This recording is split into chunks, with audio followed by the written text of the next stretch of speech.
It started with the collection of poems and drawings of the children at Terezin concentration camp called I Never Saw Another Butterfly, which is what JMI came to me with. They suggested that I might be interested in setting the poems of the children, these extraordinary poems, and creating a song cycle. And I was immediately very moved and found the poems very, very powerful. Then I got involved in terms of staging, thinking about staging and thinking about some of the kind of dramaturgical aspects of it, and also Dragan, who was making video.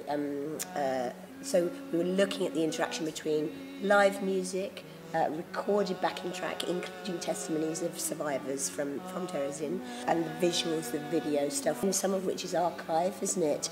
It's edited archive, and some of it is new generated work. One of the things I think about the idea of children in a concentration camp was that we both kind of wanted to get people to imagine those as contemporary children, and as children who are alive, rather than the story of children who died, in a way. I think from the extreme sort of circumstances that they were experiencing, there was this heightened sense of being alive, what it means to be alive, and which really comes through in the poems.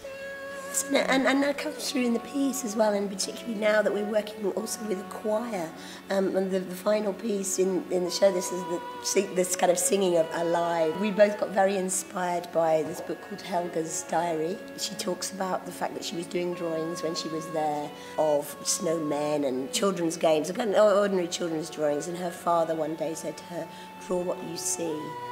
And so in the book, there are these drawings of life in Terezin, some of which are playful, and some of which are called things like Nazi-threatening Jew, little children's drawings of this particular situation.